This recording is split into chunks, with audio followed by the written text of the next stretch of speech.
Oh yeah, come close and listen.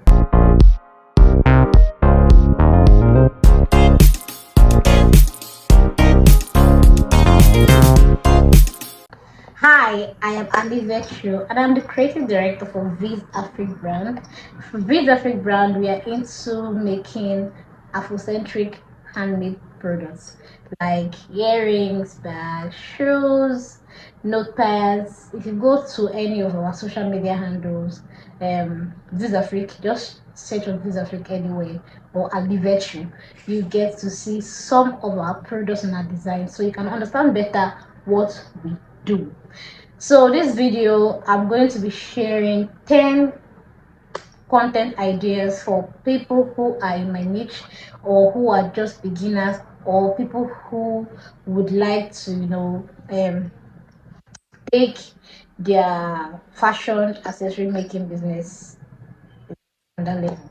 I get questions like, does fashion accessory business really pay?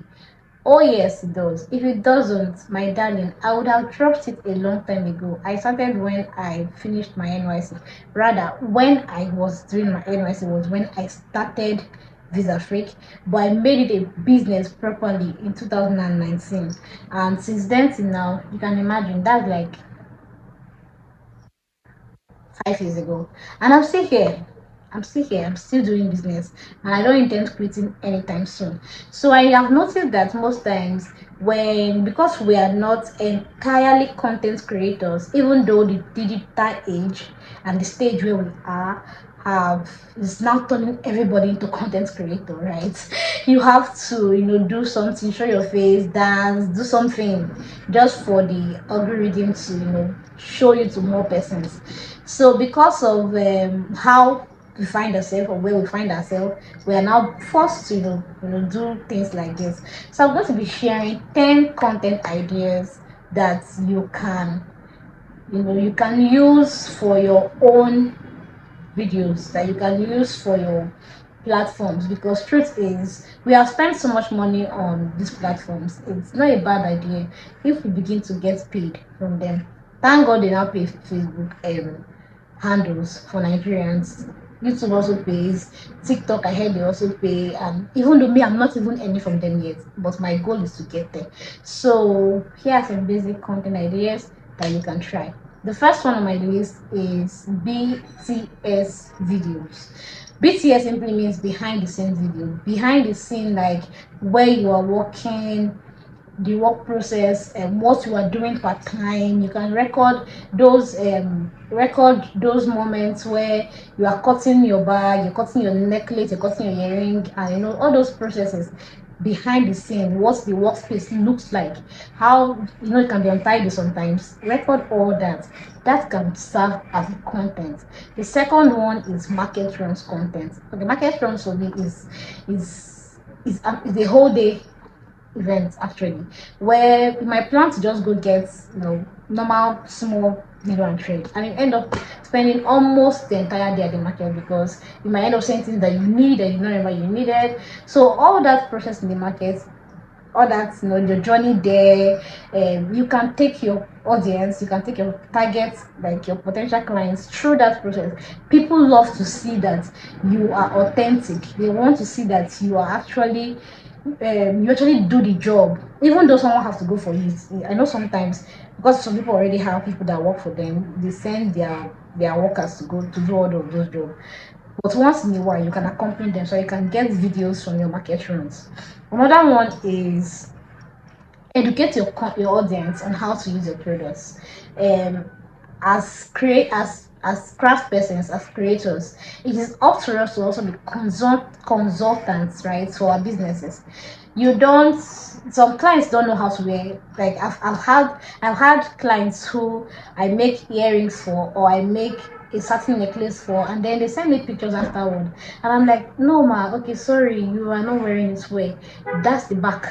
You could have turned it the other way. The handle is supposed to be the other way. And it has brought to my attention that it is important that if I'm not able to include all those instructions in my packaging, now, I can actually tell them via a chat, do a video showing them how to use my products, how to use this accessory they're getting. Some don't even know what it is. They just see it online, they see it on your page, and then they like it. You don't know how to use it. It is up to you to tell them, okay, this particular necklace is a one size fits all. It's a necklace that can be styled in 3 different ways. Send them pictures of what they look like when styled in those different ways. It's a bag, right? It can be carried as a sling bag, can be carried as a handbag, you can carry it as a backpack, whatever. Just do a video to let them know that this is how you can use these products, right? The next one, the fourth one on my list, is you can do short DIYs. Short DIYs, okay, for me, I have started doing DIYs where I just record, simple earring making process, something that is not so long, just maybe 3 minutes. When I edit it, I make it 3 minutes. Something I can either use my voice, I can do a voiceover explaining the process, or I can use a write-up. I think when I even attempted using the write-up, it even works. It works well. It works as well as the voiceover. So for 3 minutes video, 2 minutes video, you can just do short DIYs on how to make a particular accessory, something small, or how to even use a particular accessory. It can be done as a short, right? It can be done as a short. For instance, some people don't know how to wear cufflinks. You can do a video on that. Some don't know how to wear, what's it called, this normal tie. You can do a video on how to wear a tie. Some don't even know how to, when they get auto gele from us, they don't know how to use it, they don't know how to wear it on their head. You can do shorts, to show them, teach us. This one is different from the educate your audience. It's a different thing. This one, they are teaching how to, the process of getting that thing done. Another one is, okay, back to that DIY. You can record it both as landscape or as portrait, so that for the landscape format you can post it on your YouTube if you are someone who is into YouTube, and then the portrait format you can post it on other platforms, including YouTube Live, right? So you get more engagement when you post portrait form on YouTube Live. Then the other one is, talk about your experiences. Talk about the experiences you've had in your business, so far, your journey so far, basically. Even if you just started, even if it's just there just 6 months, you already have some level of experience. Talk about your customers, talk about your work experience, when needle pierced your hand, when you cut something wrongly. Just talk about your experience. These are contents. You can do videos to further throw more light on this. Another one is that you can talk about the tools and the apps that you use to work. This is like number 6, right? You can talk about the tools, the apps, the everything that you use in working that make your workflow easy, that make your teaching process. I'm starting to before has students already. You can talk about the things that you apply that actually help your business, to flow seamlessly, or at least almost seamless.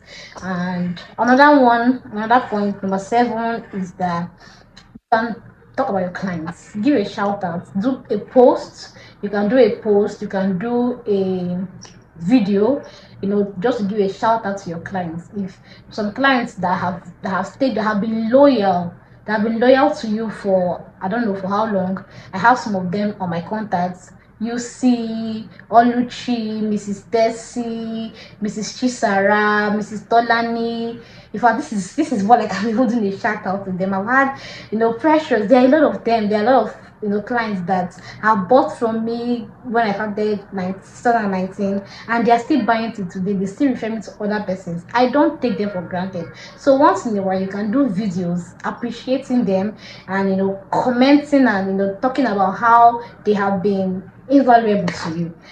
The number 8, if I'm not mistaken, if I'm not losing my count, this should be number 8. Celebrate your milestones. I think I'm learning this one. I'm learning to do it again, because I've realized that gratitude or appreciation open more doors, right? So go ahead and Celebrate your milestones. It's not, you're not showing off. You are not showing off. Those posts, when sometimes when Facebook, give me a memory, like they bring back a memory and tell me, so that you posted this, it just makes me smile, and then gives me this inner joy and energy that tells me that you should keep going. You are not there yet. It's looking like it's even slow, but you are going somewhere. You are building something. You are not wasting your time. You are not wasting your time at all. So celebrate your milestones, as little as they might seem. The ones you don't want to talk about, no problem, you can keep them to yourself, which is fine. But as often as you can, talk about how you're able to meet your targets, how you're able to meet the production, how you were able to, how you were able, why you got an award, how you were able to do something. Just celebrate your small wins. Celebrate your small wins. This also help like put you at the back of people's mind. They know that, okay, you have done 100 bags before, meaning that if they give you 200, 300 bags, you can do it. But imagine you don't post that. Imagine you don't tell them that, so time, well, I was able to meet a target of making 500 bags in 2 weeks. If you don't say that, nobody will know that you can do it, right? So celebrate your small wins, your milestones, and your little achievements. Another content idea you can do is talk about the best materials to use for certain products. Now, how do I mean? When making bags, we have different kinds of stiffeners, right? We have carryboard, we have Mako, we have gum stay, we have warden. There are plenty, right? We have different kinds of stiffeners for bags. So you can do a video where you're talking about how those different kind of stiffeners can be used for different kind of bags, because there are some bags that you don't use a light gum stay, and then there are some that is necessary that use a light gum stay. There are some you don't use carryboard, that's in cellulose board or fibers, you might know it, but you have to use Mako. So just do a video that talks about different materials to use.